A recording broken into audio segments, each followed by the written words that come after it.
Halo, jumpa lagi bersama saya di channel Lebih Lobster Farm.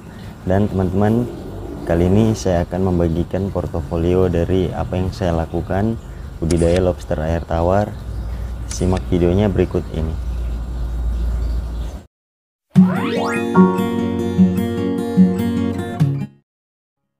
Nah teman-teman, mungkin selama ini sudah menyaksikan video-video saya terkait budidaya lobster air tawar, dan kali ini saya akan memperkenalkan portofolio dari saya, profil dan juga budidaya saya, sejarahnya seperti apa. Nah jadi teman-teman,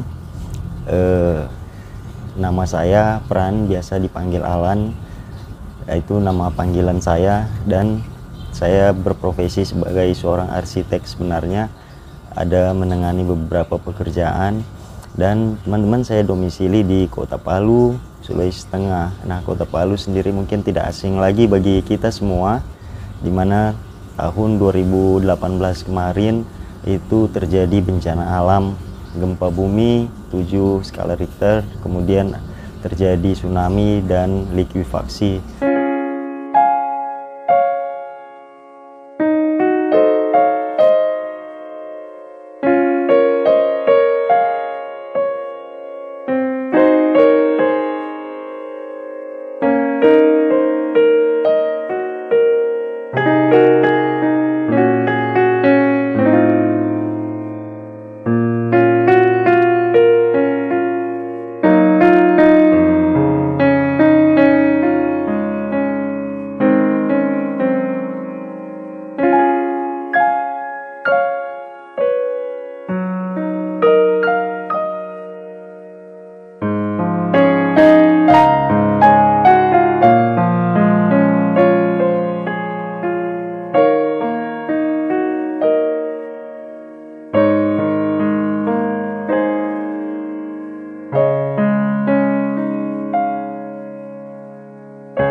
Kejadian itu sangat menggoncangkan kami semua sebagai warga Kota Palu, dan betul-betul semua sendi kehidupan pada saat itu lumpuh total. Nah itu kondisi dari kota saya pada saat itu. Dan kemudian teman-teman, setelah 2018 mengalami kelumpuhan, disusul lagi dengan kejadian-kejadian semacam bencana COVID-19 ini teman-teman, sehingga banyak hal yang terjadi khususnya untuk warga Kota Palu yang berusaha untuk bisa mengembangkan kreativitasnya untuk bisa terus melanjutkan dan mendapatkan penghasilan.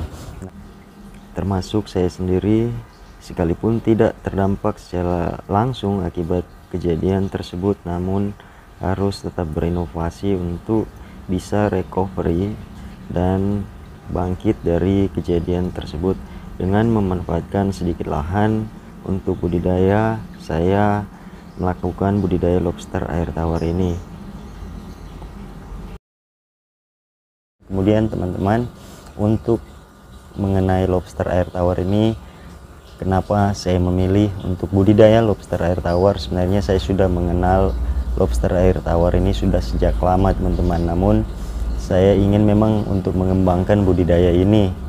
Kemudian saya diperkenalkan lagi oleh beberapa teman saya, sehingga saya berani untuk memulai.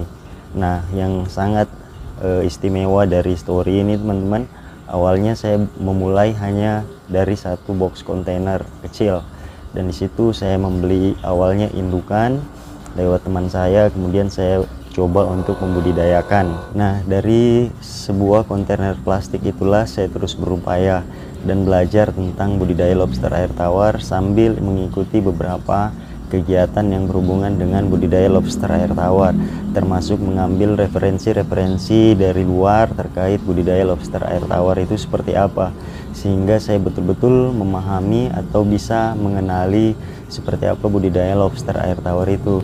Kemudian melihat prospeknya yang sebenarnya cukup baik, sehingga saya sangat optimis untuk mengambil langkah budidaya lobster air tawar itu sendiri teman-teman.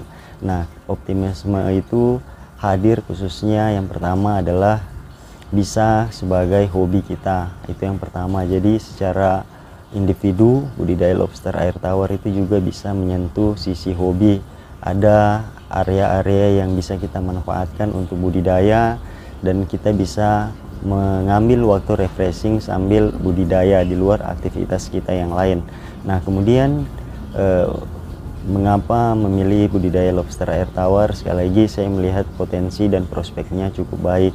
Nah, pada saat awal mulanya budidaya dengan berbagai pengalaman pahit yang saya alami, kematian, kemudian indukan yang dalam pengiriman juga mati yang ada saya tayangkan dalam video-video saya sebelumnya, tetapi saya tidak patah semangat untuk tetap terus berusaha mengembangkan budidaya ini seperti itu. Jadi saya berusaha terus untuk bisa sampai bisa benar-benar bisa mengembangkan budidaya lobster air tawar. Nah, saya melihat potensi yang pertama adalah ketika satu indukan bisa menghasilkan telur sampai dengan 200 ekor. Nah, inilah yang menjadikan saya sebagai dasar pikir yang optimis bahwa sisi ruginya kemungkinan tidak ada, teman-teman, asal kita bisa mengembangkannya saja. Tentu saja dari satu ekor bisa menjadi lebih banyak. Nah, inilah yang mendasari saya pada saat itu ingin segera membuka budidaya yang besar. Namun pada saat saya membeli banyak indukan, terjadi resiko kematian yang besar, teman-teman. Akhirnya saya memutuskan untuk bagaimana tetap membudidayakan apa yang ada saja yang saya miliki, yang sudah terlanjur berhasil, untuk terus-menerus saya cetak sebagai indukan baru dan terus saya budidayakan. Nah, bagaimana proses budidaya skala rumahan itu? Bisa saya katakan bahwa skala rumahan sebenarnya bisa diawali dengan satu buah kolam saja. Kemudian kolam tersebut dipersiapkan secara baik, airnya, oksigennya, sistem filternya, dengan diawali juga dengan pemilihan indukan yang berkualitas. Kita bisa mulai dengan 5 atau 10 ekor indukan terdiri dari jantan dan betina. Nah, indukan itu akan melalui proses adaptasi ketika masuk di kolam kita kurang lebih 2 minggu. Nah, setelah proses itu terjadi, kita bisa langsung melakukan proses pemijahan. Nah, pemijahan itu diawali dengan bagaimana kualitas indukan kita, apakah sudah siap dipijahkan atau belum. Nah, ketika indukan kita sudah siap dipijahkan, tentu saja dalam waktu dekat akan menghasilkan telur-telur lobster air tawar. Setelah ada yang menghasilkan telur, itu dipisahkan di kolam tersendiri untuk dikarantina sampai masa 40 hari sampai 45 hari kemudian akan menghasilkan anakan.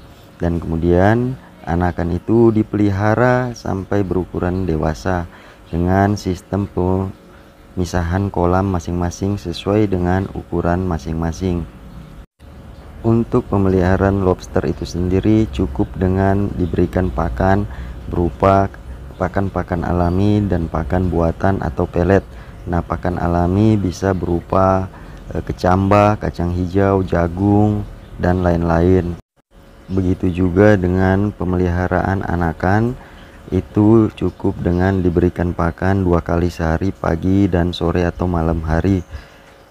Kemudian dalam sistem budidaya saya juga saya memelihara salah satu jenis lobster yaitu clarky. Ini juga saya budidayakan dan saat ini sudah berkembang biak. Hasil budidaya saya sudah menghasilkan banyak anakan. Pemeliharaan clarky ini juga tidak jauh beda dengan cara memelihara red claw. Nah, sistemnya sama dari pemijahan sampai perawatan anakan, semuanya berlaku sama. Nah, untuk prospek budidaya lobster air tawar ini dari sisi bisnisnya saya melihat memiliki prospek yang sangat menjanjikan, sebab lobster air tawar itu sangat kita kenal dengan rendah kolesterol sehingga menjadi sasaran untuk konsumsi peralihan dari lobster air laut. Nah, dengan adanya potensi tersebut, lobster air tawar dapat diolah menjadi produk siap saji dengan menu makanan. Bahkan kita juga bisa mengolahnya menjadi frozen food yang bisa dijual di mana saja. Dan berbagai macam olahan lobster air tawar itu bisa kita olah menjadi makanan yang lezat yang siap saji sebagai menu makanan yang baik untuk restoran. Itulah sebuah kemandirian dari sistem budidaya lobster air tawar yang ingin saya sampaikan kepada kita semua, sehingga dalam menyentuh bisnis budidaya lobster air tawar kita bisa menjangkau segala aspek, mulai dari penjualan atau penyediaan pembibitan, kemudian pembesaran sampai dengan panen konsumsi. Bahkan saat ini kami juga mengembangkan pakan lobster air tawar dalam bentuk jadi atau pelet yang bahan bakunya juga masih bahan baku alami, sehingga semua produk dan biaya produksi dari budidaya lobster air tawar ini bisa kami tanggulangi secara mandiri dan bisa menghitung biaya-biaya yang dikeluarkan dari sistem produksi, sehingga semuanya itu untuk menghindari loss atau kerugian dalam budidaya. Nah, rencana prospek pengembangan untuk budidaya lobster air tawar ini akan saya seriusi dan akan terus saya kembangkan. Mungkin banyak orang juga bisa belajar, banyak orang bisa mengerti, banyak orang bisa memahami tentang budidaya lobster air tawar itu sendiri. Harapannya adalah banyak orang bisa terbantu dengan mengerti, memahami tentang budidaya lobster air tawar. Tentu saja ada pemasukan sampingan jika ini dilakukan. Ya tentu saja dengan cara-cara kita membudidayakannya dengan baik sehingga bisa berjalan lancar dan berhasil. Nah, di luar dari itu saya optimis juga untuk terus bisa membagikan kepada orang lain terkait dampak-dampak positif dari budidaya lobster air tawar, dan tentu saja dengan juga kekurangan-kekurangannya itu seperti apa. Nah, inilah yang memotivasi saya untuk mengembangkan budidaya lobster air tawar. Walaupun awalnya adalah skala rumahan teman-teman, tapi perkembangannya bisa kelihatan, dan saat ini saya merasa tidak memiliki kerugian sama sekali, tetapi justru dengan berkembangnya budidaya yang saya miliki berarti saya sudah memiliki nilai tambah atau keuntungan seperti itu. Nah, mungkin teman-teman ini saja portofolio dari saya, mungkin bisa bermanfaat bagi kita semua dan bisa memotivasi kita untuk mengembangkan budidaya lobster air tawar. Sekali lagi terima kasih atas dukungan Anda, sampai jumpa dan salam capit.